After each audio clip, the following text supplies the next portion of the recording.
O nome da rua era tão genérico quanto qualquer outro em uma cidade pequena do interior. Rua Violetas, número 112. Um endereço simples, perdido entre ruas tranquilas, árvores antigas, sorrisos educados de vizinhos que escondiam mais do que revelavam. Foi ali que Daniel e Marina, um jovem casal que buscava uma vida nova longe da correria da capital, encontraram a casa perfeita. 3 quartos, um jardim amplo, varanda com vista para o pôr do sol, lareira na sala. Tudo por um preço inacreditável. Tão inacreditável que eles não hesitaram. A corretora sorriu demais. A papelada foi rápida demais. E quando Marina perguntou se havia algo que eles deveriam saber, a resposta veio ensaiada. Apenas que ela traz paz. Paz. Essa palavra ecoaria de forma irônica nos dias que viriam. Logo na primeira noite, enquanto ainda desempacotavam as caixas e brindavam com vinho barato em copo de plástico, Marina comentou que achava o silêncio assustador demais para ser tranquilo. Daniel riu. Estamos longe das buzinas. Amor, aproveita. Mas naquela madrugada, quando todos dormiam, algo sutil aconteceu. Um quadro caiu na cozinha. Não com um estrondo, mas com um som seco, calculado, como se tivesse sido tirado da parede com cuidado e deixado no chão. Acordaram, olharam, culparam o prego, a trepidação, talvez o vento, e voltaram a dormir. Só que o quadro não estava quebrado, nem o vidro, nem o gancho. Parecia ter sido apenas removido. Nos dias seguintes, vieram os ruídos. Um rangido no piso do corredor. Um som oco vindo do porão, que juravam estar trancado. A torneira pingando mesmo depois de fechada com força. Mas o que mais perturbava era a sensação de estar sendo observado. Marina começou a sonhar com uma mulher de vestido branco parada na escada. Daniel dizia que era o estresse da mudança, mas ele próprio acordava no meio da noite sentindo o colchão afundar ao lado dele, mesmo com Marina dormindo no sofá após uma noite de filme. E sempre, sempre, havia aquele cheiro súbito de vela apagada, mesmo sem velas acesas. Tudo parecia sutil demais para alarmar, mas constante demais para ignorar. E quanto mais tempo eles passavam naquela casa, mais a energia parecia mudá-los. Marina começou a falar sozinha. Daniel passou a ficar irritado por qualquer motivo. A casa os absorvia. Lentamente, como um organismo vivo que respirava nas paredes, se alimentava da calma e os envolvia com uma ilusão de normalidade. Até que a fachada perfeita começasse a rachar. Greia foi assim que tudo começou. Não com gritos, não com sangue, mas com pequenos detalhes, invisíveis para quem não quer ver, óbvios para quem já viu de perto que é morar dentro de uma casa que observa. E agora, você vai conhecer os horrores escondidos no interior de Greyville, a cidade onde casas antigas não se aposentam, eles apenas esperam os próximos inquilinos. As primeiras semanas foram quase perfeitas. Daniel e Marina se sentiam como personagens de um comercial de margarina. Café da manhã na varanda, livros lidos à tarde sob a sombra das árvores, noites tranquilas embaladas pelo som dos grilos e o leve estalar da madeira antiga da casa. Eles brincavam com a ideia de que tinham finalmente encontrado seu lugar no mundo. Marina começou a cultivar hortênsias no quintal, enquanto Daniel transformava o antigo galpão nos fundos em um ateliê para suas ilustrações. Mas algo pairava no ar, algo que os dois sentiam, mas fingiam não perceber. Um certo peso nos ombros ao acordar. Um incômodo repentino ao entrar em certos cômodos. Era como se a casa respirasse, observando cada gesto com olhos invisíveis cravados nas paredes. Foi numa manhã de terça-feira que a primeira grande anormalidade aconteceu. Marina, sozinha em casa, ouviu o som de passos no andar de cima. Passos lentos, pesados, que vinham do quarto de hóspedes, o mesmo quarto que ela ainda não havia arrumado desde a mudança. Seu corpo congelou. Ele chamou Daniel, mas ele estava no mercado. Armando-se de coragem, pegou um dos tacos de golfe do pai de Daniel, Subiu as escadas lentamente. Ao abrir a porta, encontrou tudo revirado. A cama desarrumada, roupas espalhadas, gavetas abertas. Mas o detalhe mais perturbador era o espelho antigo que haviam encostado na parede. Havia uma marca de mão, como se alguém tivesse passado os dedos ali de dentro. De dentro do espelho. Ela não contou nada para Daniel naquele dia. Pensou que ele zombaria, ou pior, que acharia que ela estava surtando. E a última coisa que queria era gerar desconfiança ou medo sem motivo. Só que os dias seguintes só aumentaram seu receio. Objetos mudavam de lugar. A televisão ligava sozinha às 3 horas da manhã, sempre no canal 27, um canal que não existia. As plantas da varanda murcharam em menos de 2 dias, mesmo regadas sob sol direto. E, o mais estranho, o relógio de parede parava sempre no mesmo horário. 4h16. Marina começou a anotar cada detalhe, como se escrevesse um diário secreto de sobrevivência. Daniel, por sua vez, começou a sentir-se diferente. Mais cansado, irritado, dormia mal, com sonhos vívidos onde caminhava por corredores escuros e ouvia batidas atrás das portas. Um dia acordou com sangue no travesseiro, vindo de um pequeno corte atrás da orelha. Você deve ter se arranhado dormindo, disse Marina, tentando não demonstrar o pânico. Mas ela sabia que algo os rondava, algo que não queria que eles se sentissem bem ali, algo que estava acordando junto com a casa. Na vizinhança, as pessoas evitavam falar da casa. Quando perguntavam sobre os antigos moradores, as respostas eram vagas. Eles foram embora de repente. Viajando. Eles se mudaram antes da pandemia.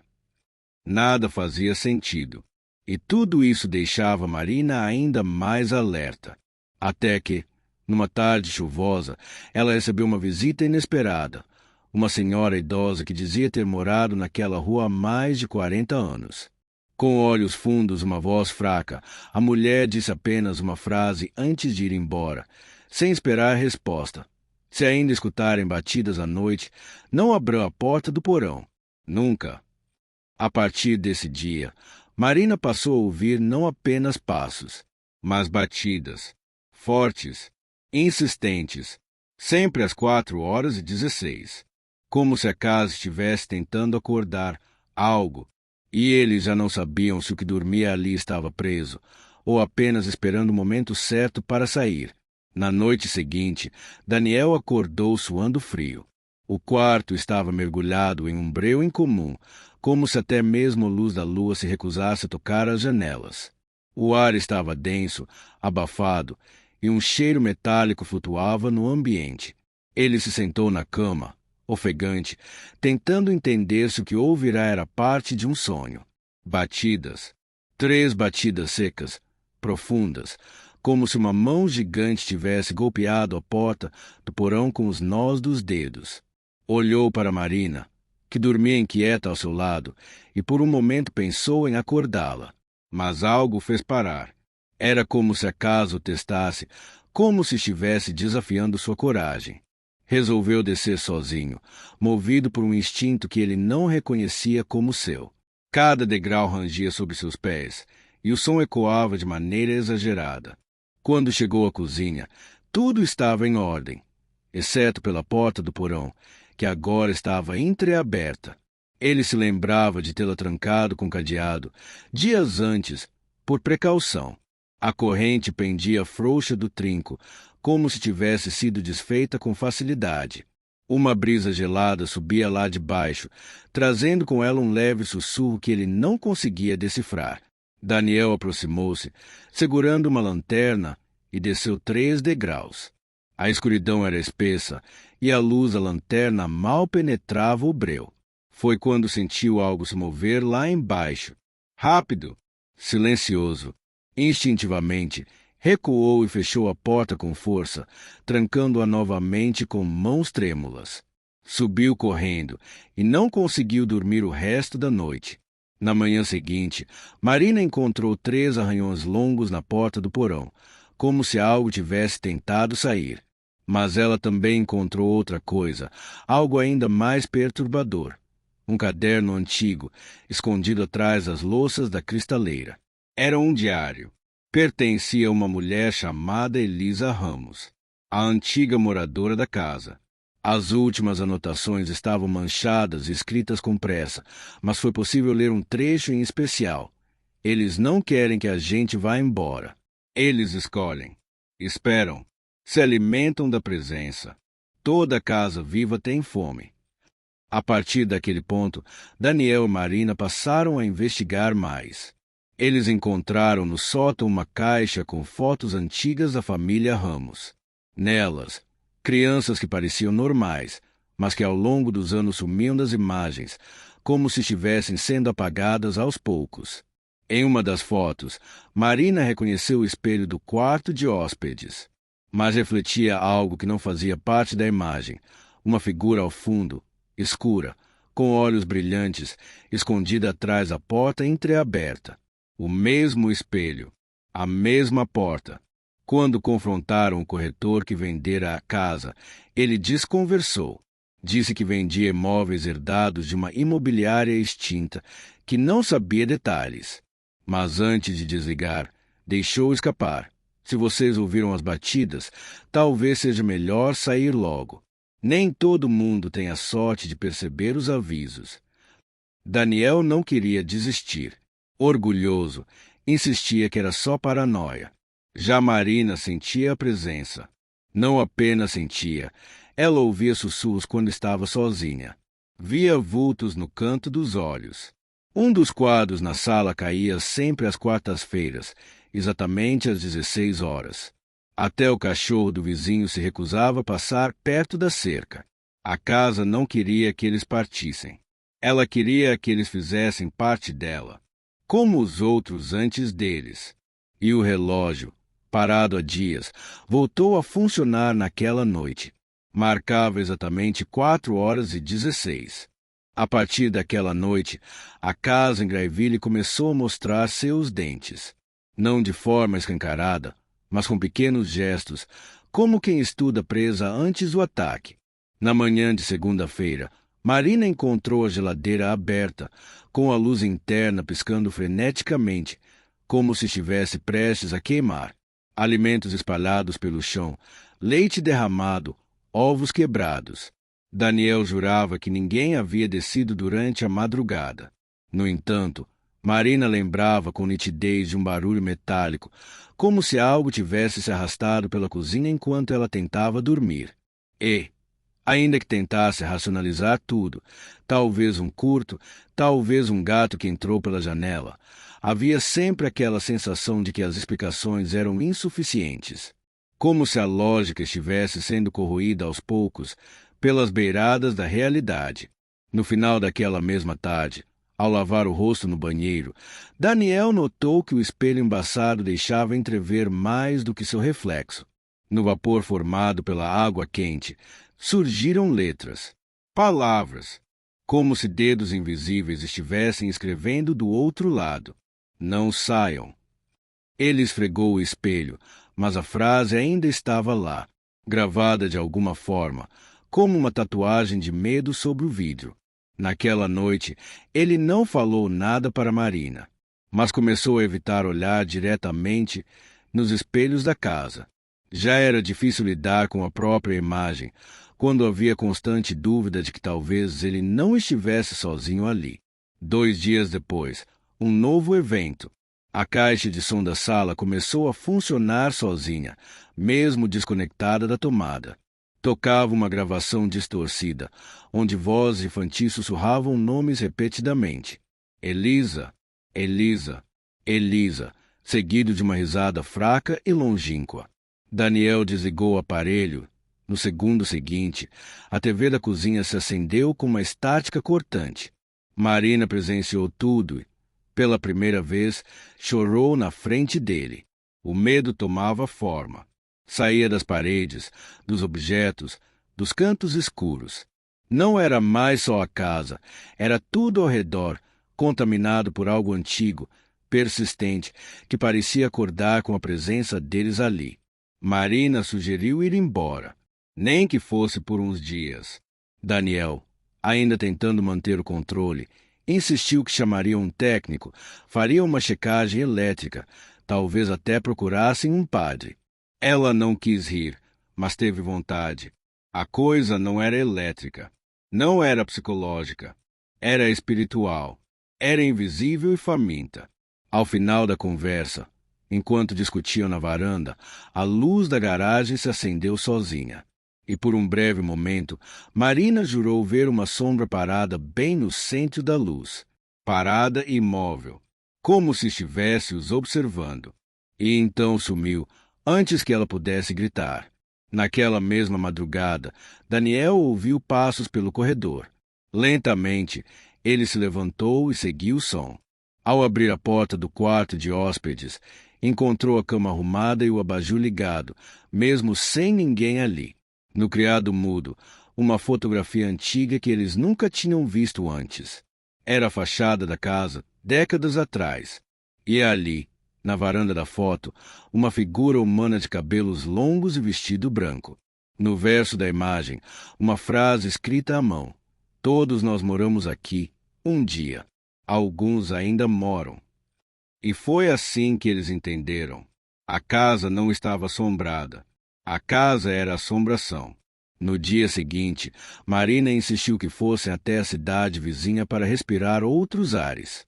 Eles passaram o dia fora, mas a presença da casa os acompanhava, como uma névoa impregnada na pele.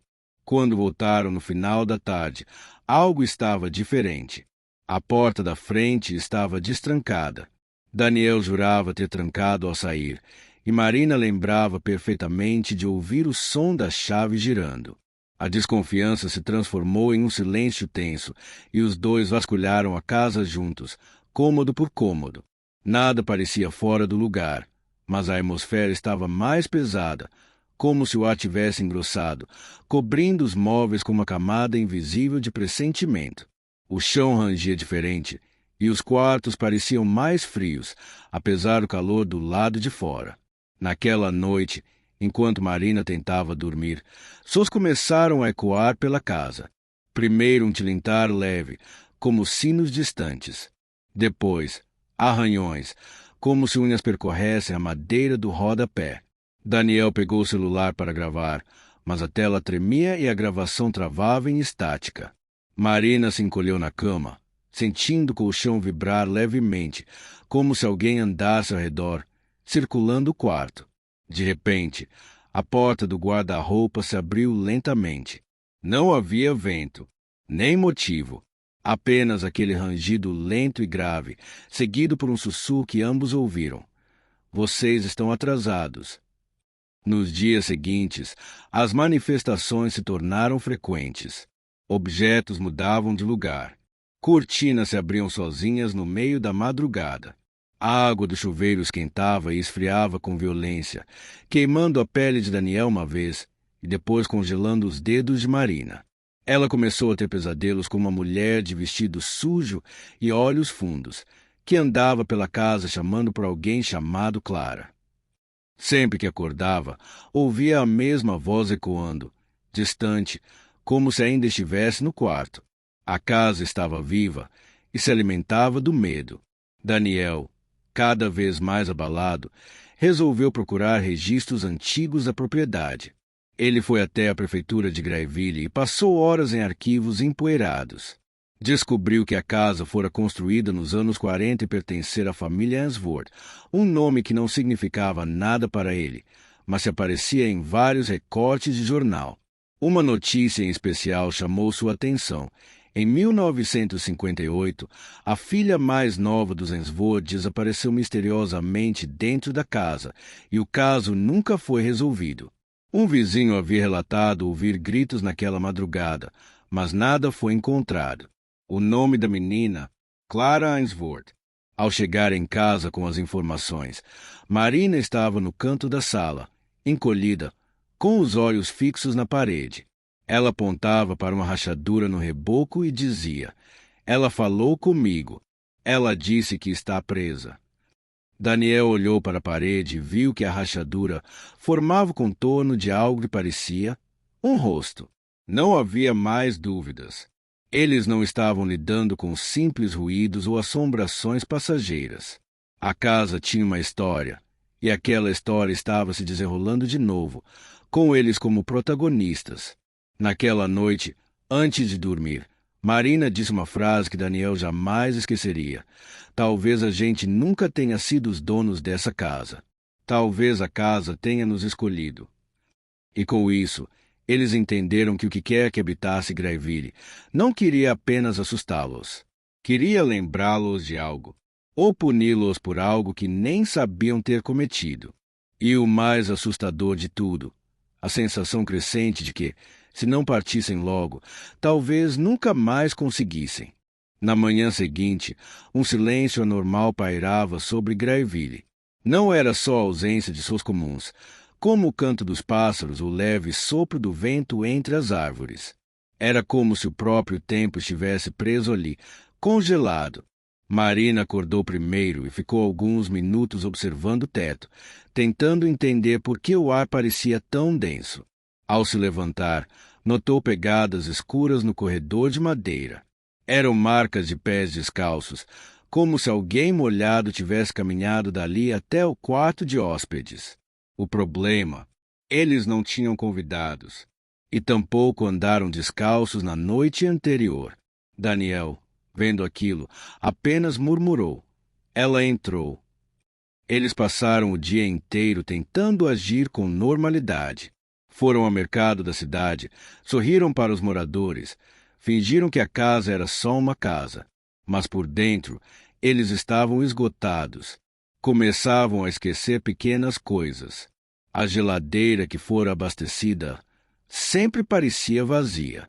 A TV ligava sozinha, sempre no mesmo canal fora do ar, transmitindo apenas uma imagem distorcida com som de estática. Marina notou que sua escova de cabelo estava cheia de fios pretos longos, embora seu cabelo fosse castanho claro e curto. Daniel, por sua vez, acordou com marcas de arranhões nas costas. Nada profundos, mas nítidos, e simétricos demais para serem acidentais. Naquela noite, tomaram a decisão de dormir em quartos separados. Marina não conseguia mais dormir ao lado de Daniel. Dizia que durante a noite ele murmurava palavras em uma língua estranha. Palavras que não reconhecia, mas que a deixavam em pânico. Daniel, por outro lado, dizia ver sombras ao redor da cama, que pareciam se mover junto com o ritmo da respiração dela. Ao se separarem, esperavam alguma trégua. Mas foi ali que as coisas pioraram. Marina ouviu batidas vindo de dentro do guarda-roupa, como se alguém estivesse tentando sair de lá. Daniel viu, pela janela, a figura da mulher de olhos fundos parada no quintal. Ela olhava diretamente para ele, imóvel. No momento seguinte, desapareceu. Dias depois, ao tentar entender o que estava acontecendo, Marina começou a pesquisar o nome Clarence Vo na internet. Achou um fórum antigo de moradores da região que falava sobre a maldição da casa da Rua 17. Um comentário em especial chamou sua atenção. Um usuário chamado GH.1947 descrevia que, após o desaparecimento de Clara, outros moradores da casa relatavam ouvir a menina chamar pela mãe, e que, em noites de lua cheia, podiam vê-la refletida nos espelhos da casa, mesmo sem ninguém no cômodo. Marina correu até o banheiro e ficou diante do espelho por minutos. E, por um instante que durou mais do que deveria, viu o reflexo de alguém atrás de si. Quando se virou, o banheiro estava vazio. Daniel, cada vez mais perturbado, tentava encontrar explicações racionais. Começou a gravar tudo com seu celular. Instalou sensores de movimento. Passou madrugadas vigiando os corredores. Foi uma dessas noites que captou algo inquietante. No vídeo, ele aparece dormindo e a porta do quarto se abre lentamente. Uma sombra entra. Fica parada ao lado da cama. O tempo acelera na gravação. Horas passam em segundos. A sombra permanece ali, imóvel, até que desaparece. Quando Daniel mostrou o vídeo para Marina, ela apenas disse: Ela gosta de você. Ei! Pela primeira vez, Daniel sentiu medo não da entidade, mas de Marina. Algo estava mudando dentro dela. Ela andava mais quieta.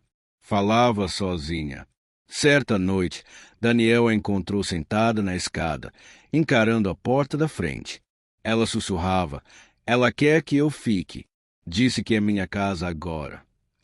Então olhou para ele e perguntou: "Você ainda quer ir embora?" Daniel não respondeu. Por quê? Pela primeira vez desde que chegaram, ele não tinha certeza da resposta. Greyville já estava em seus ossos. E talvez, em breve, também em sua alma. Daniel passou a madrugada sem dormir. Desde a conversa estranha com Marina na escada, algo nele gritava que havia algo muito errado.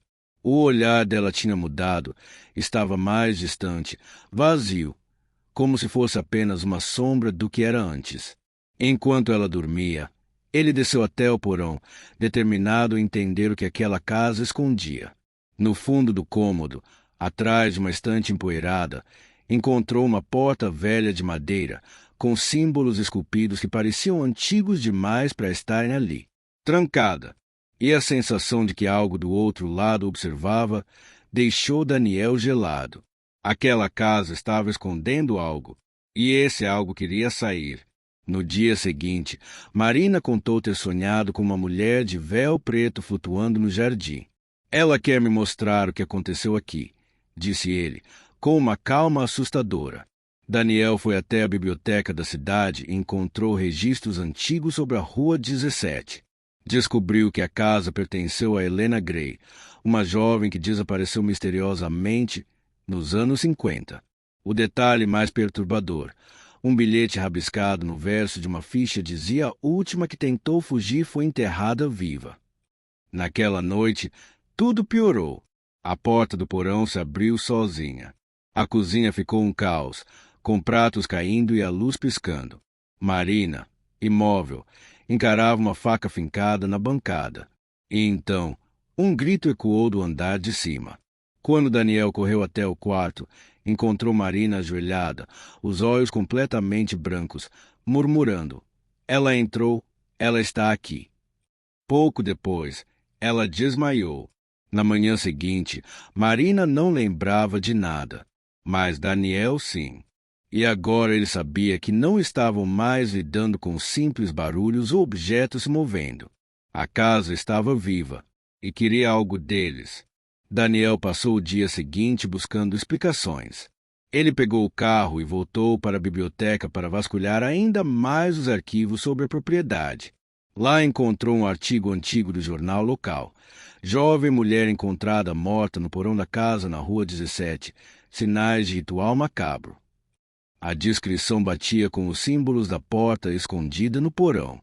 O mais perturbador era que a matéria tinha uma foto antiga da casa, com uma figura sombria na janela, muito parecida com a mulher de véu que Marina descrevera no sonho. Ele voltou para casa com os recortes nas mãos, decidido a sair dali com Marina. Mas ao chegar, encontrou tudo revirado. Quadros no chão, móveis arrastados, e Marina em pé no topo da escada, parada, olhando fixamente para ele. Seus olhos, por um instante, pareceram escuros demais. Ela dizia que não queria mais sair, que a casa era delas agora. "Delas?" Daniel perguntou, com a voz trêmula. "Minha e dela, a dona da casa." A resposta arrepiou até a espinha. Daniel percebeu que estava perdendo Marina para alguma força que habitava aquele lugar. E então, ao anoitecer, ele ouviu batidas vindas de dentro da parede do quarto. 3 toques secos. Sempre 3. Como um aviso, como um chamado. O dia seguinte começou com silêncio. Um silêncio denso, pesado, que parecia emanar da própria estrutura da casa. Daniel se levantou antes do sol nascer e caminhou pela sala tentando entender o que ainda o mantinha ali. Tudo nele gritava para fugir. Mas Marina, ela não era mais a mesma. Estava fria, distante, como se cada dia afundasse mais em algo que ele não podia alcançar. Ele tentou conversar, Insistiu para que saíssem, mas ela apenas sorriu, um sorriso torto, mecânico, e disse que já era tarde. A casa gosta de mim, Daniel. Ela me protege agora. Isso foi como um soco no estômago. E o pior é que Marina falava com convicção, como se tivesse aceitado um pacto. Ao cair da tarde, Daniel decidiu agir sozinho. Ele voltou ao porão, determinado a descobrir o que havia por trás da porta trancada. Usando uma alavanca de ferro, quebrou a trava enferrujada e empurrou a madeira apodrecida. O cheiro que veio de dentro era insuportável. Mofo, sangue seco e terra úmida. No pequeno cômodo escondido, ele encontrou um círculo de pedras com velas derretidas, desenhos esculpidos no chão e, no centro, uma velha boneca de porcelana com os olhos arrancados. Ao tocá-la, ouviu sussurros em sua mente, palavras que ele não entendia, mas que soavam antigas.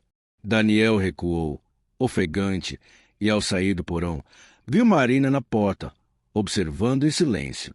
Ela disse que não era para ele ter aberto, e pela primeira vez, ele notou uma sombra se mover atrás dela, como um vulto grudado ao seu corpo.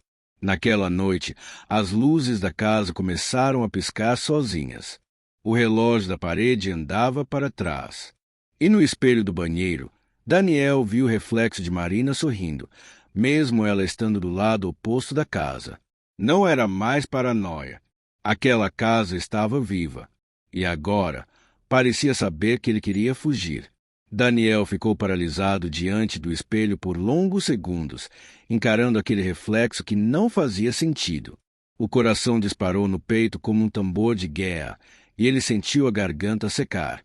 A imagem de Marina sorrindo no vidro era um eco perturbador, um reflexo sem origem, um fantasma de carne. Ele correu até o corredor, gritando por ela, e a encontrou na cozinha, calmamente cortando frutas como se nada estivesse acontecendo. O som da faca deslizando sobre a tábua era quase hipnótico, mecânico, preciso demais. Quando ela se virou, seus olhos estavam normais, mas havia algo diferente ali, uma leveza artificial, como se ela estivesse sendo manipulada por dentro, como um fantoche preso por cordas invisíveis. Daniel não disse nada. Ele apenas saiu da cozinha e subiu as escadas para o quarto, determinado a buscar qualquer coisa que pudesse ajudá-la a entender o que estava acontecendo.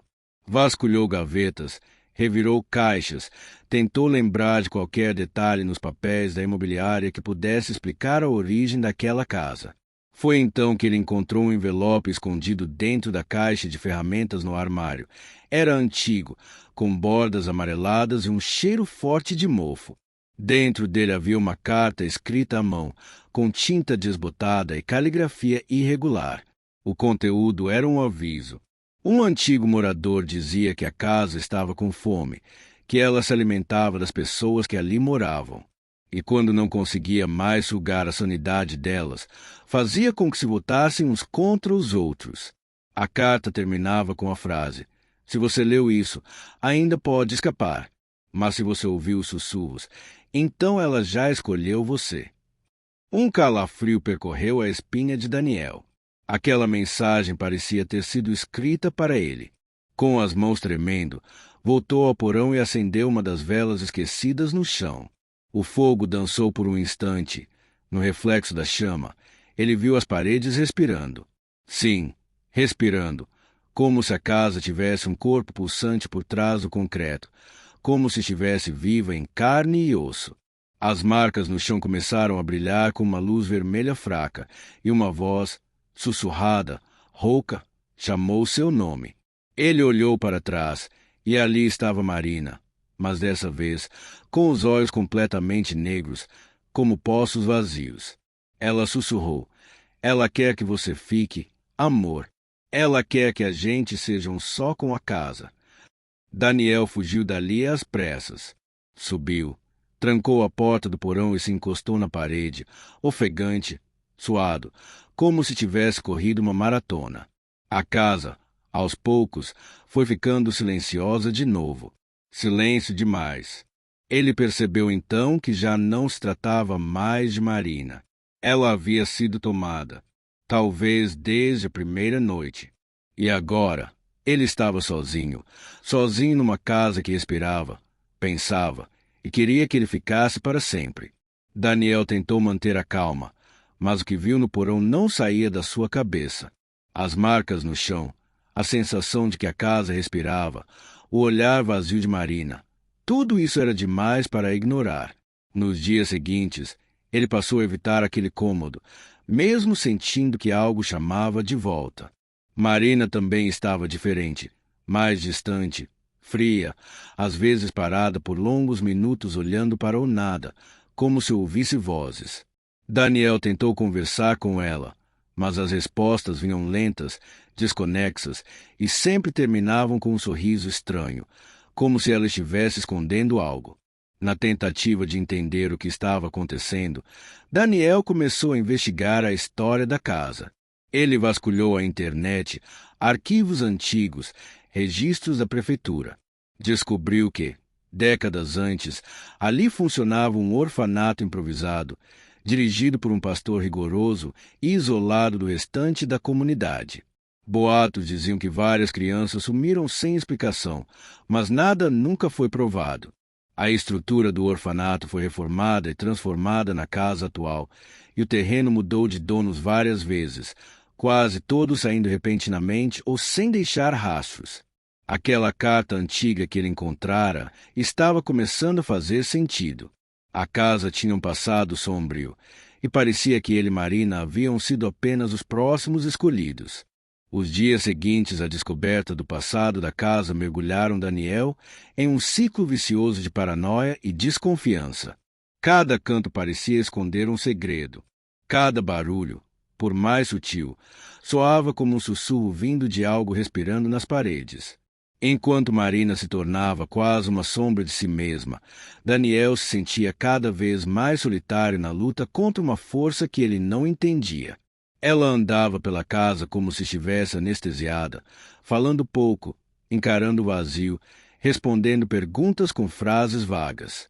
Às vezes, no meio da madrugada, Daniel a encontrava sentada no escuro da sala, com os olhos arregalados voltados para o teto, como se ouvisse algo que só ela podia escutar. Certa noite, tomado por uma inquietação insuportável, Daniel decidiu vasculhar novamente o porão, agora com uma lanterna e um velho diário que encontrara atrás de uma parede oca na biblioteca. O diário pertencia a uma mulher chamada Abigail, aparentemente a última moradora da casa antes da venda para a imobiliária que repassou o imóvel ao casal. As páginas estavam repletas de textos religiosos distorcidos, orações invertidas, relatos de noites malditas, sons de crianças chorando, portas batendo sozinhas, vultos rastejando pelas paredes. No final do diário, uma frase se repetia obsessivamente: "Ela dorme no coração da casa. Não acorde que descansa abaixo." O coração da casa. Daniel não sabia o que significava exatamente, mas sentia que era mais do que uma metáfora. Naquela mesma noite, Marina desapareceu. Ela simplesmente não estava em lugar algum. Daniel revirou todos os cômodos, gritou seu nome até a voz falhar, mas a casa apenas devolvia seu eco abafado. Foi então que ele ouviu barulho, algo vindo debaixo das tábuas do porão, como uma pancada surda, arrastada, como se algo imenso se movesse sob seus pés. A madeira tremia sutilmente. A lanterna piscou. Daniel segurou o diário com força, o coração disparado, e se ajoelhou sobre o piso onde a vibração era mais forte. Havia uma marca ali, um símbolo desenhado com giz, agora quase apagado, um círculo com linhas tortas que se cruzavam no centro. O coração da casa estava exatamente ali. Com as mãos trêmulas, Daniel começou a remover as tábuas do chão. Debaixo delas, encontrou um alçapão de ferro, enferrujado, selado com correntes antigas.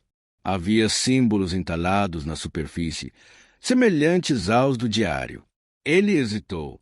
Sentia que, se abrisse aquilo, algo seria liberado, algo que talvez nunca pudesse ser contido de novo. Mas Marina podia estar ali embaixo. Podia estar viva. E se houvesse uma chance, mesmo mínima, De salvá-la, ele precisava tentar. Com esforço, forçou as correntes, que cederam com um rangido seco. Um cheiro pútrido escapou do alçapão, como se décadas de podridão e sofrimento estivessem sendo libertadas. Uma escadaria levava para as profundezas, envolta em escuridão absoluta. Com o coração aos pulos e a lanterna prestes a apagar, Daniel desceu os degraus rangentes. Abaixo, encontrou um corredor estreito, escavado diretamente na terra, com raízes expostas, como veias pulsando nas paredes. O ar era pesado, úmido, e cada passo parecia ser absorvido pelo chão. No final do corredor, uma porta de pedra, e atrás dela, sussurros. Ele encostou o ouvido, tentando entender. Eram vozes infantis, chorando, rezando, rindo. E, entre elas, o som mais apavorante, a voz de Marina, cantando uma canção de ninar que ele nunca ouvirá antes. A melodia era lenta, sombria, como se embalada por uma entidade que conhecia cada medo oculto do ser humano. Daniel encostou a mão na pedra, pronto para abrir, quando a voz parou. A escuridão o envolveu. A lanterna apagou, e a porta começou a se abrir sozinha. Daniel recuou assim que o alçapão se abriu com um rangido profundo, revelando uma escuridão espessa e um cheiro podre que invadiu o porão. Um vento gelado soprou do buraco, e logo ele viu, lá embaixo, Marina, flutuando inconsciente no centro de uma câmara de terra, cercada por sombras que pareciam se mover por vontade própria. Seus olhos estavam abertos, mas vazios, e ao redor, dezenas de olhos minúsculos brilhavam no escuro, observando. A sensação era clara. A casa tinha um coração, e Marina estava presa a ele. Daniel tentou se aproximar, mas o chão parecia vivo, dificultando cada passo. Sussurros começaram a preencher o ambiente, como vozes de crianças, adultos e velhos misturadas num murmúrio de pesadelo. Ao redor da sala, ele viu figuras presas nas paredes de barro, homens, mulheres, crianças, como se a casa tivesse engolido todos que ousaram desafiar seu segredo. Marina virou o rosto para ele e sussurrou. Eu me lembro agora.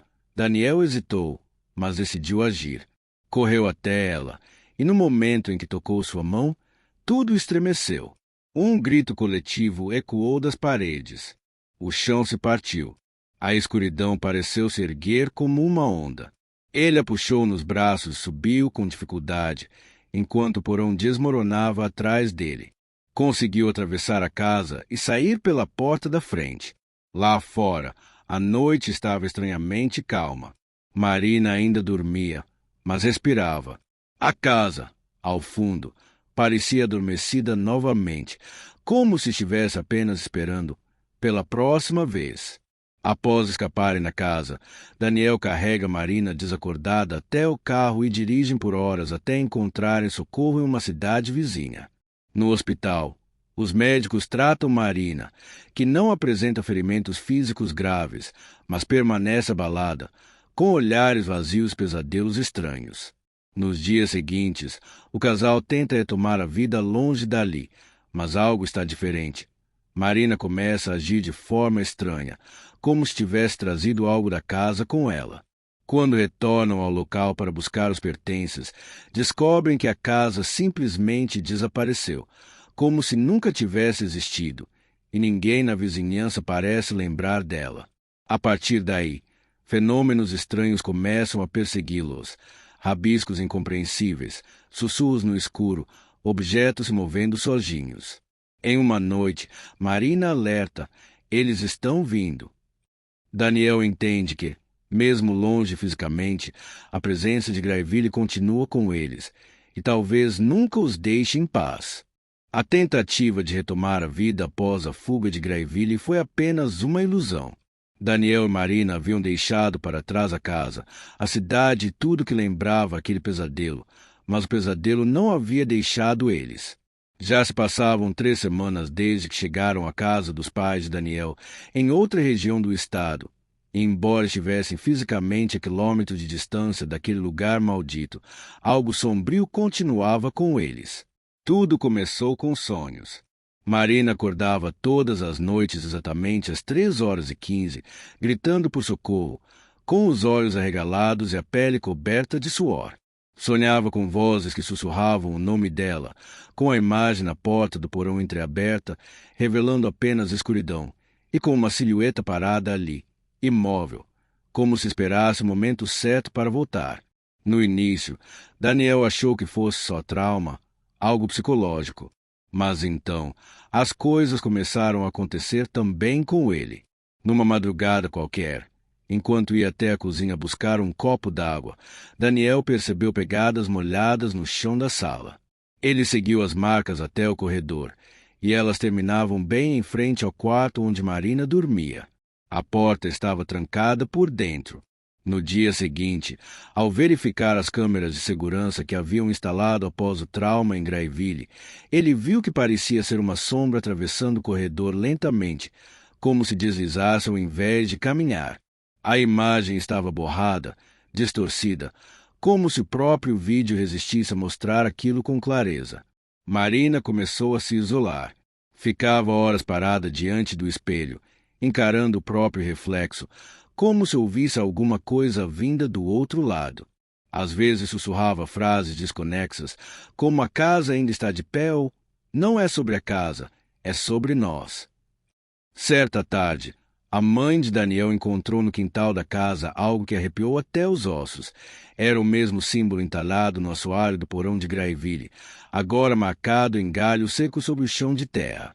Quando perguntada, Marina disse apenas: "Eles me encontraram". Aquela foi a gota d'água. Daniel, desesperado, procurou por ajuda de especialistas, padres, médiuns, qualquer um que pudesse entender o que estava acontecendo. Um dos religiosos que visitou a casa não conseguiu nem completar a primeira oração. Saiu correndo, dizendo que aquilo não era algo que pudesse ser expulso com palavras. Outro homem, um médium silencioso, ficou pálido ao tocar na mão de Marina. Ele sussurrou. Ela cruzou a linha. Algo veio com ela. A tensão aumentava a cada dia. Marina não comia mais, falava pouco e andava como se não estivesse mais presente em si mesma. Uma noite, Daniel a encontrou no quintal, cavando a terra com as próprias mãos. Quando ele a puxou, ela o encarou com olhos tão escuros que ele recuou. Não era medo do que via, era a sensação de que ela não era mais completamente ela. Nos dias seguintes, sons começaram a surgir pela casa, batidas nas paredes, passos no sótão, que nem existia, e sussurros constantes, todos chamando por Marina. A atmosfera se tornava pesada, densa, como em Graeville. Daniel começou a se perguntar: e se a maldição não estivesse na casa, mas em Marina? E se, na verdade, aquilo que habitava Graeville tivesse se prendido a ela?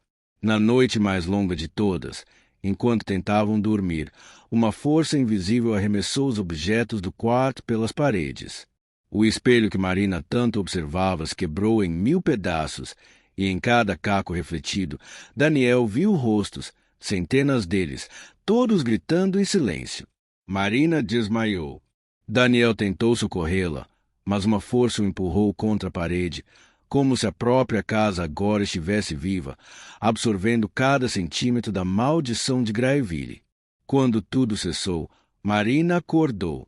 Seus olhos voltaram ao normal. Ela disse, com voz fraca: "Precisamos voltar".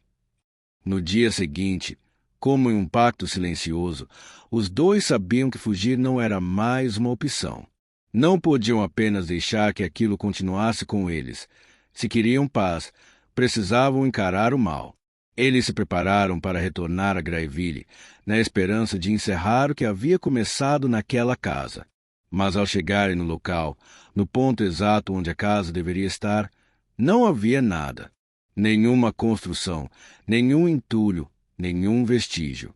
Era como se a casa nunca tivesse existido. Apenas terreno vazio, seco e um vento frio que parecia sussurrar: "Ainda não acabou". E não acabou mesmo, porque naquele instante Daniel recebeu uma mensagem em seu celular. Era da irmã dele. Dizia: "Tia Helena veio visitar". Ela está aqui em casa. E junto da mensagem, uma foto, uma mulher sorrindo, parada na porta de entrada, com os olhos completamente negros. Daniel congelou. O celular tremia em sua mão suada enquanto ele tentava processar aquela imagem. Aquela mulher na porta da casa dos seus pais. Aquela não era tia Helena. Ou pelo menos, não era mais. Seus olhos, completamente negros, sem brilho, sem emoção, pareciam fitar direto à lente da câmera como se soubesse que ele estaria vendo. Marina, ao lado dele, encarava a tela sem piscar. É ele, ela murmurou. Ele achou outra porta. O casal trocou olhares, e foi como se ambos entendessem, ao mesmo tempo, que tinham fracassado. A viagem até Graeville não tinha encerrado nada. Eles apenas voltaram ao ponto de partida, ou talvez tivessem dado ao mal uma nova trilha para se espalhar. Graeville podia ter sumido, mas o que estava lá agora caminhava entre eles. Naquela noite, Daniel e Marina se abrigaram em um hotel de estrada. Eles trancaram a porta com móveis, desligaram todos os eletrônicos e dormiram em turnos. O medo não era mais a casa, nem das vozes ou das visões. Agora era do desconhecido que os perseguia, invisível, mas constante. Marina passou a escrever em um caderno, como se estivesse tentando registrar o que havia aprendido. Não era a casa, ela escreveu. Era um véu, um ponto fraco entre os mundos. Alguém do outro lado quer entrar e já está fazendo isso. Na manhã seguinte, Daniel ligou para a irmã. Ninguém atendeu. Ligou várias vezes. Nada. Quando finalmente conseguiu falar, foi com um policial. A irmã estava desaparecida. A casa, em ruínas. Portas arrancadas. A única testemunha foi uma vizinha idosa que disse ter visto uma mulher de vestido branco entrando à força, com olhos como carvão em brasa. Daniel e Marina estavam no limite, conscientes de que aquilo que enfrentavam ia muito além da compreensão humana. Em busca de respostas, visitaram uma antiga biblioteca onde Marina já havia pesquisado, e lá descobriram um culto ancestral chamado os Vigias do Véu. Segundo os registros, Graeville era um dos pontos frágeis entre mundos, onde uma entidade foi aprisionada usando um símbolo, uma âncora esculpida para mantê-la selada. Ao reformarem a casa e mexerem nas estruturas, eles sem querer libertaram o que o culto manteve contido por séculos. Pior ainda foi ler a última anotação no diário. Se a âncora fosse rompida, a entidade buscaria um corpo. Se não achasse, criaria um. Foi então que Marina compreendeu. Tia Helena não foi possuída, ela foi criada pela entidade. A partir dali, sabiam que aquilo podia se manifestar em qualquer lugar. Determinados a encerrar o mal de vez, o casal retornou à cidade com tudo que haviam reunido: o diário do culto, símbolos de proteção, velas até sangue de Marina, essencial para o antigo ritual de selamento. Chegaram na madrugada, em silêncio absoluto, e pisaram no terreno onde antes existia a casa. A terra parecia viva, pulsando sob seus pés. Vozes ecoavam no ar, em uma língua inumana que ainda assim faziam sentido. Tarde demais. Começaram o ritual, traçando o círculo, acendendo velas, recitando as palavras. O solo se partia, as árvores gritavam em agonia e uma figura de sombras emergia do chão, humanoide, mas completamente antinatural. Marina cortou a própria mão. O sangue caiu no símbolo e a entidade gritou. Uma explosão de luz selou o ritual. Por um instante, tudo ficou em silêncio. O casal sobreviveu, mas ao partirem, viram um pássaro morto com olhos negros. A ameaça não acabou. Ela apenas mudou de forma. Naquela semana, Daniel e Marina tentaram retomar a vida. Voltaram para o apartamento em que moravam antes da loucura de Graeville, mas algo seguia como uma sombra silenciosa. Mesmo longe da cidade, o trauma se manifestava em pequenas coisas. Sonhos vívidos com a casa, vultos se passavam rapidamente pelos cantos, e aquele silêncio pesado que parecia encher o ambiente sempre que a noite caía. Marina desenvolveu uma mania de verificar as portas 3, 4 vezes antes de dormir. Daniel acordava suando, dizendo que ouvia sussurros chamando seu nome. A sensação era de que eles não haviam escapado totalmente. Haviam apenas empurrado a escuridão para o fundo. Mas a cada dia, ela se aproximava mais. Foi numa quarta-feira à tarde que receberam a ligação. Um número desconhecido, voz trêmula do outro lado. Era o primo de Marina, Rafael. Ele estava de passagem pelo interior, indo visitar a tal casa de Grayville por curiosidade. Ela havia mencionado o nome da cidade de forma vaga em uma conversa antiga, e ele decidiu dar uma olhada por conta própria. O problema é que ele encontrou a casa. Segundo ele, não era uma ruína ou terreno vazio. A casa estava inteira, perfeita, como nova. E, segundo Rafael, alguém abriu a porta da frente e o convidou a entrar. Uma senhora, muito gentil, de cabelos brancos e olhos escuros. Quando Marina perguntou onde ele estava naquele momento, a ligação caiu, e o número nunca mais voltou a chamar. Desesperados, Daniel e Marina rastrearam os últimos registros de celular e descobriram que Rafael havia de fato passado pela região onde Grayville costumava estar. Mas as imagens de satélite ainda mostravam um campo vazio. Confusos, decidiram investigar por conta própria. De novo. Dessa vez, levaram tudo o que restava do diário do culto, câmeras, lanternas, cruzes de fel, tudo que pudessem usar caso a entidade estivesse se manifestando outra vez. Ao chegar, o que encontraram foi um cenário que os paralisou. A cidade estava de pé, como se nunca tivesse sumido. Casas, ruas, postes, tudo no mesmo lugar. Só que havia algo de errado. Tudo estava limpo demais, silencioso demais. Entraram com o carro devagar. A cidade parecia congelada no tempo, como um set de filme abandonado, mas impecável. Não havia poeira, lixo, nem som. Nem mesmo o vento soprava. Ao chegarem à casa, sentiram uma pressão no peito. A casa realmente estava lá. Mesma fachada, mesma varanda, mesmo portão de ferro enferrujado. A única diferença era que a grama do jardim parecia feita de tecido, como se fosse artificial. Marina sussurrou: "Isso aqui não é real, é uma réplica." E nesse momento, ouviram uma música vindo do interior da casa. Um piano. A mesma melodia que escutavam durante as noites em que os fenômenos começaram. Suave, hipnótica e mortal. Sem outra opção, eles entraram.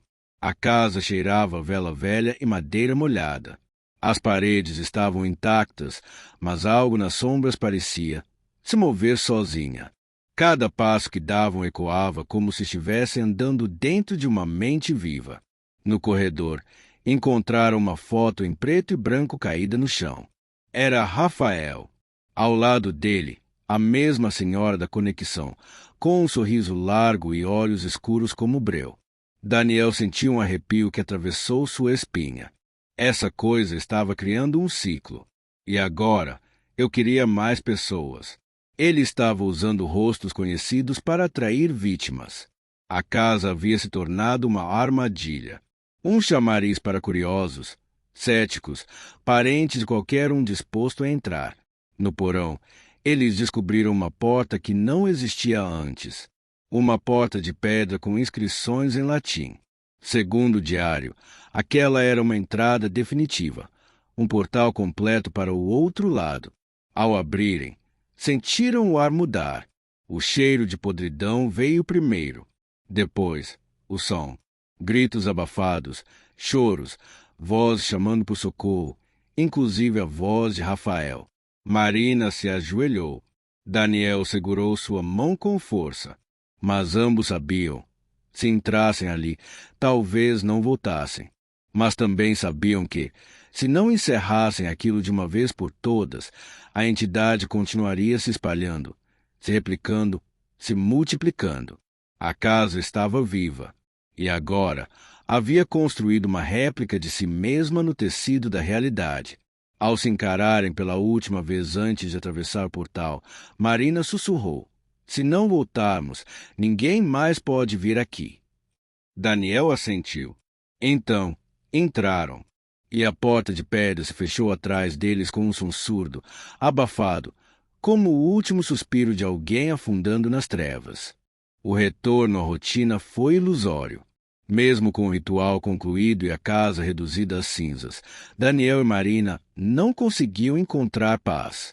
Acordavam no meio da noite com sensação de estarem sendo observados, e por mais que a cidade que agora viviam parecesse segura, o silêncio ao redor deles parecia estranho. Como se o mundo estivesse segurando a respiração. As cicatrizes do que viveram estavam profundas. Marina não conseguia ficar sozinha em nenhum cômodo. Daniel, por sua vez, passava horas observando o céu pela janela, como se esperasse ver algo surgir das nuvens. A paranoia crescia em silêncio, alimentada pelo medo de que aquilo não havia terminado de verdade, apenas se transformado. Foi então que, uma manhã, Daniel encontrou no quintal algo que gelou seu sangue, símbolos riscados na terra, iguais aos que viram em Graeville. Não havia pegadas, não havia vento, mas havia marca. Alguém, ou algo, esteve ali. Eles tentaram ignorar, negar, fingir que era paranoia. Mas os sinais começaram a se multiplicar. Objetos mudavam de lugar, vozes sussurravam de cômodos vazios, sombras cruzavam a visão periférica. Quando Daniel encontrou o diário antigo reaberto em cima da cama, com as últimas páginas completamente cobertas por uma tinta escura que cheirava a fel, algo que juravam ter queimado em Graeville, eles souberam.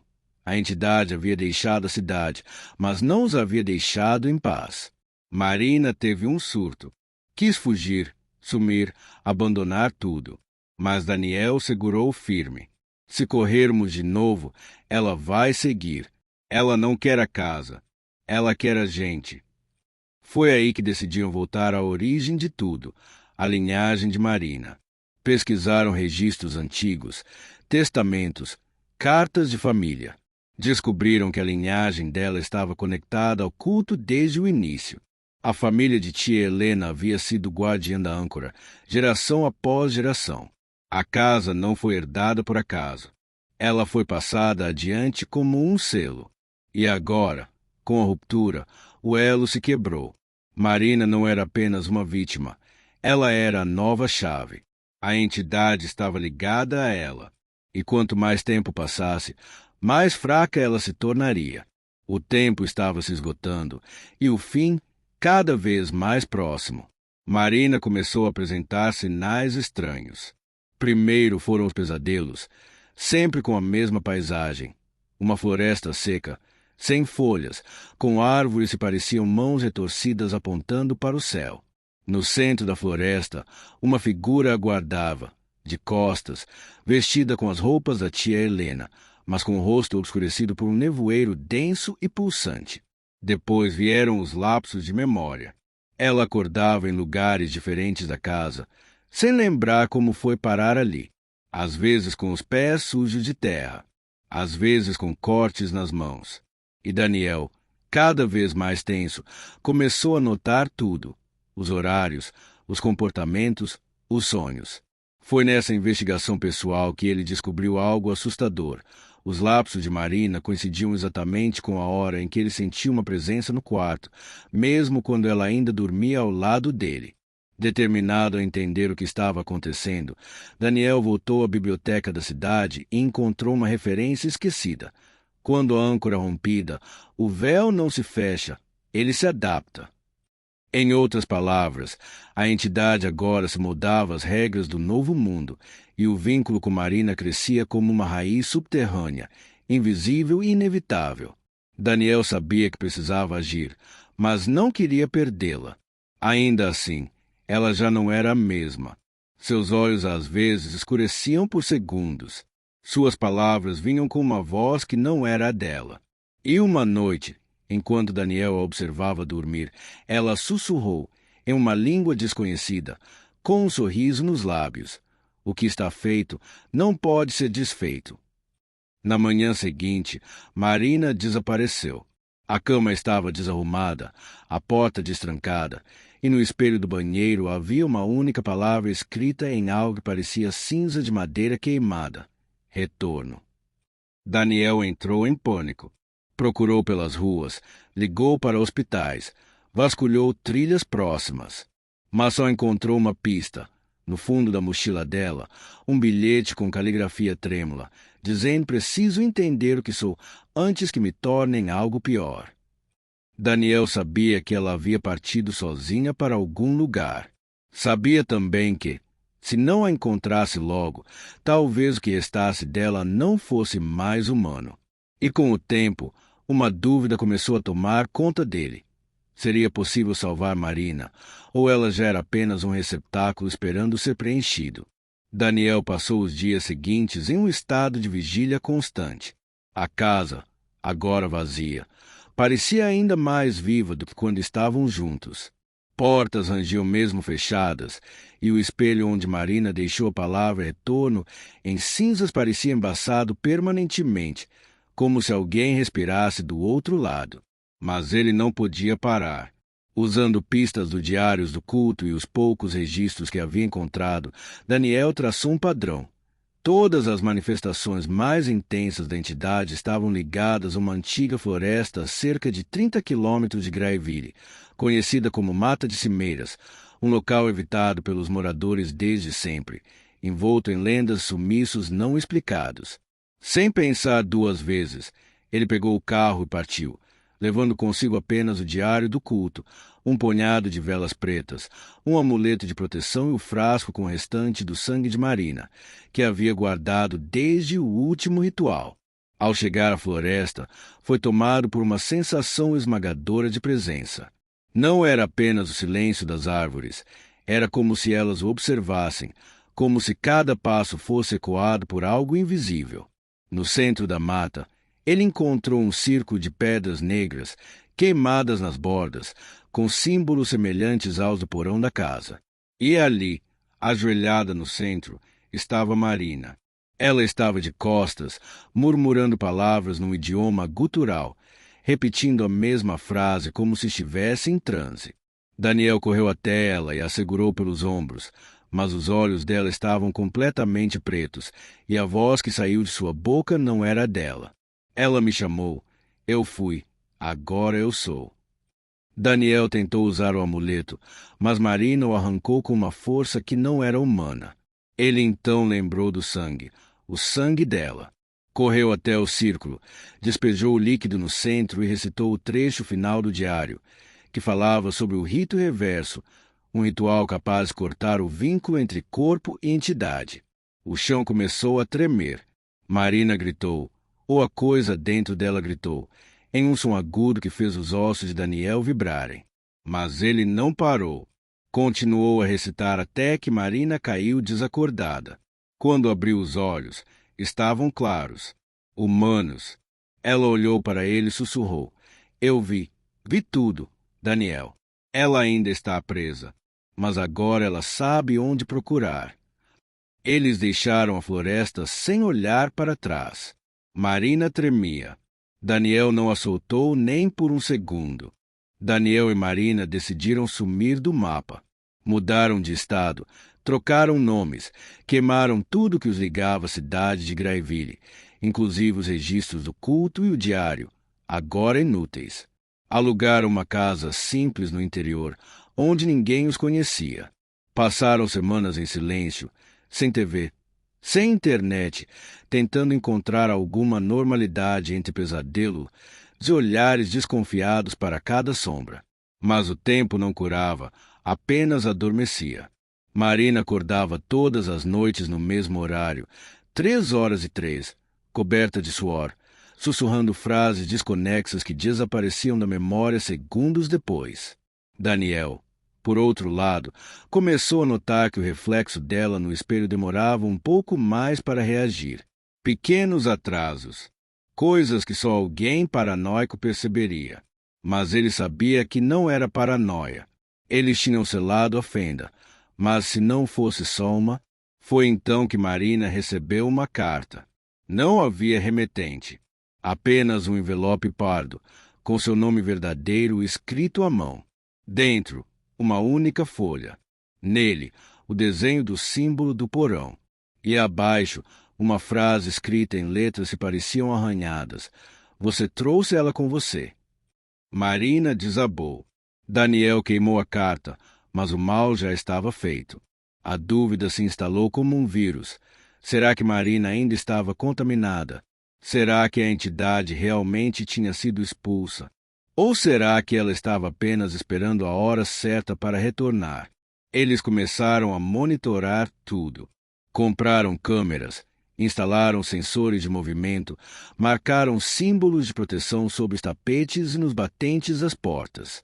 A casa virou uma fortaleza. Numa madrugada gelada, enquanto revia as filmagens da noite anterior, Daniel viu algo que congelou seu sangue. Durante uma hora inteira, Marina estava em pé no meio da sala, imóvel, com os olhos abertos, olhando fixamente para uma das câmeras. Sem piscar, sem respirar fundo, apenas parada. Quando questionou, ela não lembrava de nada. Sonhei que estava flutuando, disse. Mas o mais assustador foi quando Daniel deu zoom no vídeo. Nos últimos segundos, antes de Marina se mover, ela sorriu. Um sorriso largo, demais para ser humano. Daniel desligou o monitor. Ficou em silêncio. E então levantou, pegou um caderno e escreveu apenas 2 palavras. Não é ela. Daniel passou o dia inteiro evitando Marina. Andava pela casa como um estranho, desviando do olhar dela, desconfiando até da forma como ela pegava a xícara de café. Tudo parecia ensaiado, como se ela estivesse interpretando a mulher que um dia foi. Ele começou a fazer pequenos testes. Escondia objetos, deixava armadilhas sutis, perguntava coisas banais do passado. E as respostas vinham certas, mas sem emoção, como se tiradas de um manual. O ponto final foi à noite, quando ele fingiu dormir e viu Marina sair do quarto, andar descalça até o porão da casa, sentar no chão e começar a murmurar na mesma língua que tinham ouvido em Graeville. Aquela língua impossível. Daniel esperou ela voltar. Quando amanheceu, não falou nada, mas ligou para um antigo conhecido que devia favores. Pediu uma cabana, isolada, no meio da floresta. Disse que era uma emergência. E então decidiu. Precisava descobrir se ainda havia algo de sua Marina dentro daquele corpo. Levaram poucos pertences, apenas o necessário. Marina parecia calma, até aliviada com a ideia de se afastar. Mas Daniel sabia. Se aquilo que estava com ele não era sua esposa, então era algo que fingia muito bem. Na cabana, no frio da serra, ele montou um círculo de proteção como aprenderá no diário do culto. Disse que era apenas precaução, algo simbólico para encerrar tudo de vez. Marina aceitou, como se nada estivesse errado. À meia-noite, ele começou o ritual. E quando recitou o nome verdadeiro de Marina, aquele que só ela usava na infância e nunca contou a ninguém, ela riu. Riu alto. Riu como a entidade riu quando surgiu no chão da casa. A farsa caiu. Os olhos dela se tornaram negros. O rosto, imóvel. Você demorou, disse. E a voz não era dela. Era grave, profunda, como se ecoasse de dentro da terra. Daniel pegou a adaga cerimonial, tentou terminar o ritual, mas a criatura apenas se afastou do círculo, rindo. Você acha que um traço de tinta no chão me impede agora? A entidade se aproximou, passo a passo, até Daniel ficar preso no canto da cabana. E então ela parou. Sorriu. Mas ela ainda está aqui, em algum lugar. Quer falar com você. E naquele instante, o rosto dela mudou. Marina voltou, em lágrimas, pedindo ajuda. Me mata, por favor. Mas Daniel hesitou. E quando hesitou, a escuridão voltou. O que estava diante dele já não era mais sua esposa. Era outra coisa. E ela estava livre. Daniel correu. Sem pensar, apenas correu. Deixou tudo para trás. O círculo quebrado, Os livros, as velas ainda acesas e aquele corpo que já não era mais de Marina. A floresta parecia apertá-lo a cada passo, galhos arranhando seu rosto, sombras se movendo onde não havia vento. Ele tropeçava, caía, levantava, com o som dos próprios batimentos tomando conta de tudo. Mas havia algo pior do que o medo, a culpa. Cada vez que fechava os olhos, via Marina pedindo ajuda. Era ela. Estava lá. E ele a abandonou. Ao alcançar uma estrada de terra, exausto, com o corpo coberto de sangue e lama, desabou. Horas depois, um carro passou. Um caminhoneiro parou, o socorreu, e Daniel foi levado para longe dali. Não contou nada. Disse que sofreu um assalto. Ninguém acreditaria na verdade. Nem ele queria acreditar. Nos dias seguintes, Daniel se hospedou em um hotel barato numa cidadezinha vizinha. Tinha o diário do culto ainda nas mãos. Era tudo o que restava. Leu e releu. Descobriu algo que havia passado despercebido. Um trecho escondido em latim. Quase legível, dizia que a entidade, chamada Verão, não apenas procurava corpos, ela os moldava. Não tomava posse. Criava, com base na dor de quem amava. Era uma forma de se perpetuar. O amor era a matéria-prima da criatura. Marina foi moldada porque Daniel a amava demais. E ao quebrar a âncora do véu, ao mexer com aquilo, ele deu à entidade tudo o que ela precisava. Uma forma perfeita, amada, protegida. O horror estava na constatação de que Verão não precisava mais de Graeville. Ela podia usar qualquer pessoa, qualquer amor. Ele tentou alertar as autoridades, mas foi ignorado. Então escreveu tudo, em um caderno velho, e enviou para um jornalista investigativo que falava sobre ocultismo.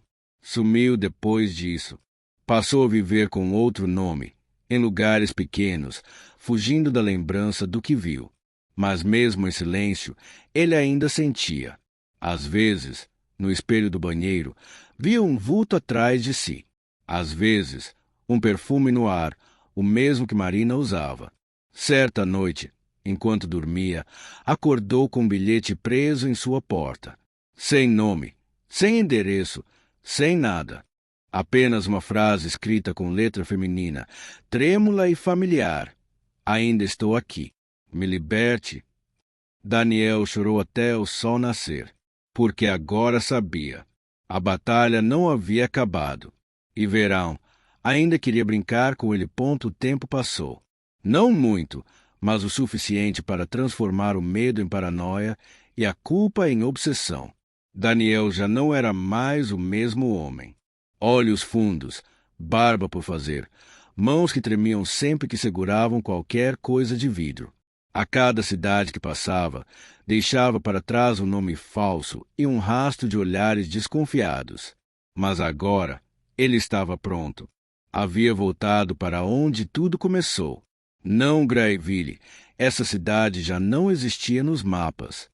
Ele voltou para a velha cabana que encontrara no início da investigação, aquela que ficava no alto do monte, onde o vento parecia falar por entre as frestas de madeira. A cabana era, segundo o diário do culto, um dos pontos onde o véu entre os mundos era mais fino. Era ali que ele encerraria tudo. Para sempre naquela noite, Daniel armou o ritual mais completo que conseguiu reunir. Velas, símbolos pintados com sangue seco, fragmentos do espelho da casa, uma fotografia de Marina, a última antes de ela mudar. E no centro de tudo, ele, sentado com as pernas cruzadas, lendo em voz alta as passagens mais antigas do diário. As palavras soavam como um lamento ancestral, uma invocação não para chamar a entidade, mas para atraí-la e selá-la novamente. Era perigoso, suicida até, mas era a única forma de fechar a ferida aberta no tecido da realidade. O ar ficou pesado. As velas tremiam sem vento. As sombras começaram a se alongar nas paredes, ganhando forma e volume. E então, ela apareceu. Marina. Ou pelo menos, aquilo que usava seu rosto. Ela sorriu.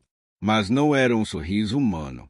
Era largo demais, tenso, como se o rosto estivesse prestes a rasgar. Seus olhos, anti-externos, agora brilhavam como carvão em brasa. Ela se aproximou lentamente. Você me chamou, Daniel. A voz ecoava em camadas, como se houvesse outras pessoas falando por trás dela. Daniel engoliu seco. Segurou o punhal ritualístico. Você não é ela. Nunca foi. A entidade riu. Mas você quis que fosse. Um trovão explodiu lá fora. A cabana tremeu. Daniel avançou, cravando o punhal no chão, no centro do círculo.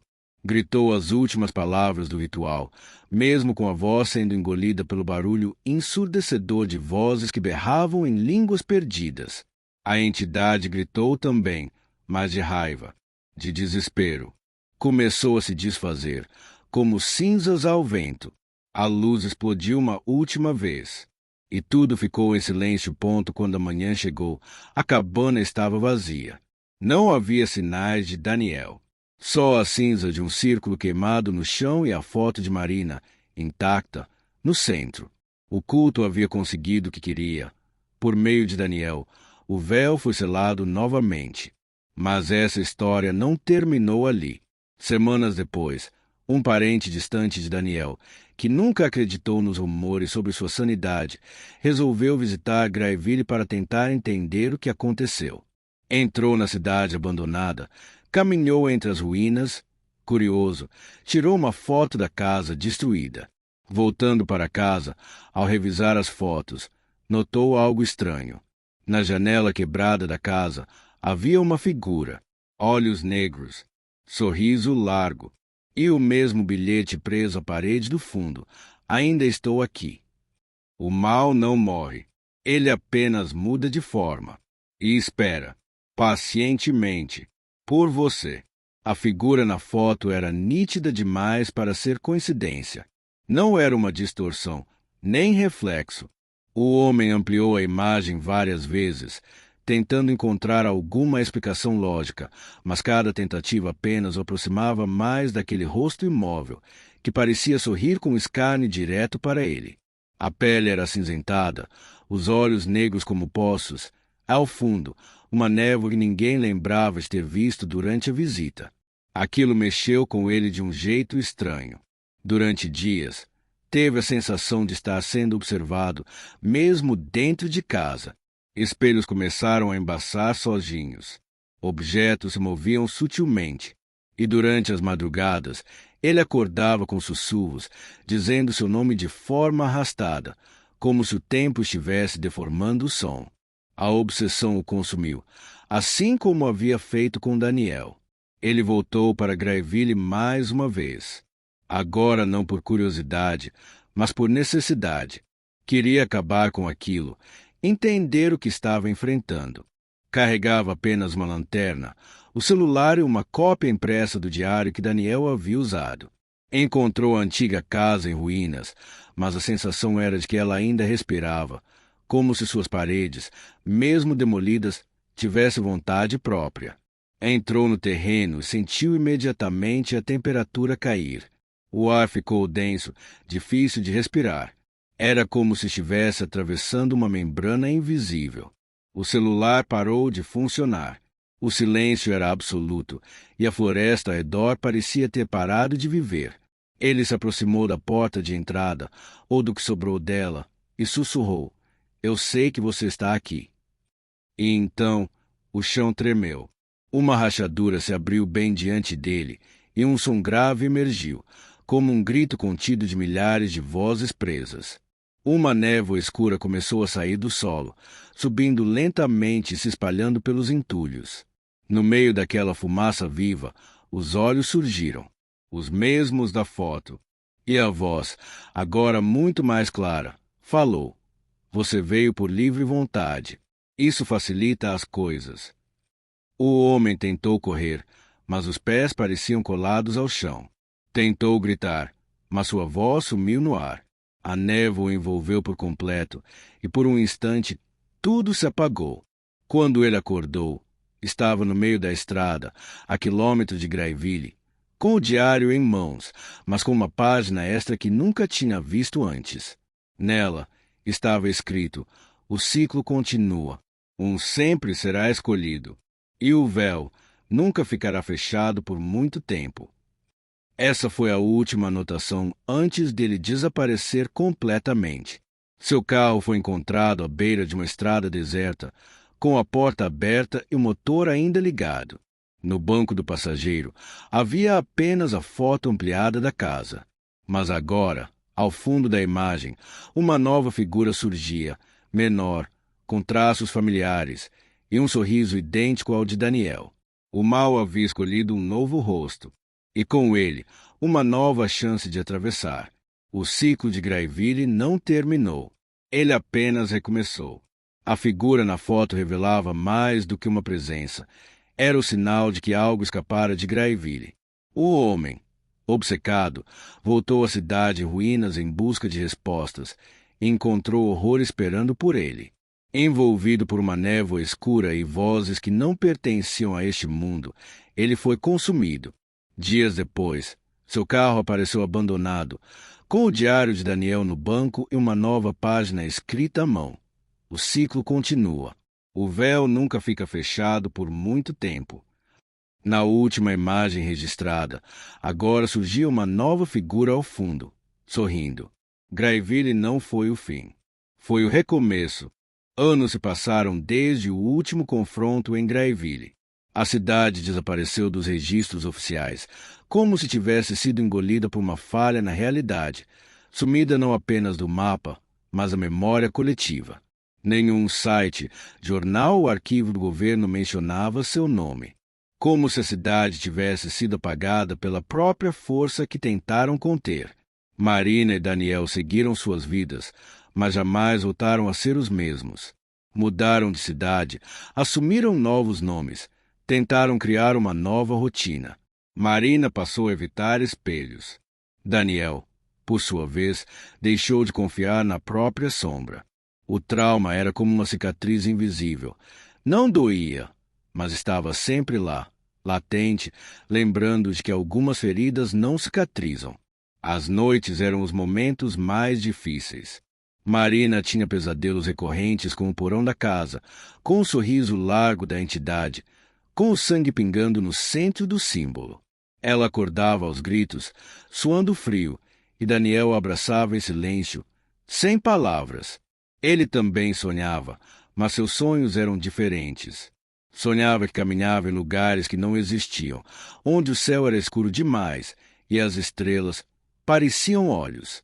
Certas noites, ambos acordavam ao mesmo tempo, como se a entidade ainda conseguisse alcançá-los mesmo à distância, mesmo após tudo ter sido selado. Eles não falavam sobre isso. Não queriam dar forma ao medo, porque sabiam, dar forma era dar vida. Alguns anos depois, um casal de meia-idade decidiu construir uma casa em um terreno abandonado, comprado por um preço irrisório numa região esquecida do interior. O corretor não soube explicar a origem da área, apenas comentou que o lugar era tranquilo e afastado. Durante as obras, os trabalhadores encontraram uma pedra enterrada profundamente no solo. Estava coberta por terra e raízes, mas ainda intacta. No centro, um símbolo entalhado, circular, com marcas que lembravam olhos e garras. Um dos operários tirou uma foto e postou online com legenda: achado macabro nas obras da casa. Alguém sabe que é isso. A publicação viralizou brevemente, mas foi logo removida. O perfil do operário desapareceu da internet. Nenhuma outra informação foi encontrada.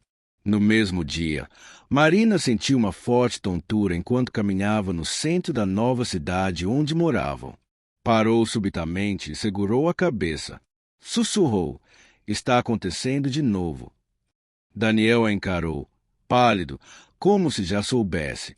Naquela noite, ela teve um sonho.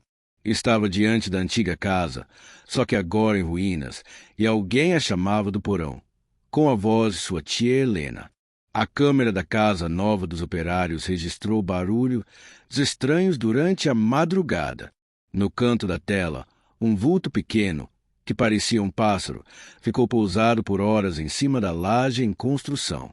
Seus olhos eram completamente negros. E assim, o ciclo reiniciava. O véu, enfraquecido, jamais fora realmente fechado, apenas distraído. Agora, ele se abria de novo, em outro lugar, com outras vítimas. E o horror continuava à espreita. E assim terminamos mais uma história arrepiante. Mas antes de sair, já sabe, né? Deixa aquele like sinistro, porque isso ajuda demais o canal. Inscreva-se e ative o sininho para não perder nenhuma história assustadora que vem por aí. Claro, comente aqui embaixo o que você achou dessa história de terror.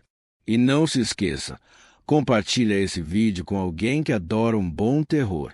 Quanto mais pessoas conhecerem o canal, mais histórias sombrias virão. Nos veremos na próxima Noite de Mistério. Se você sobreviver até lá.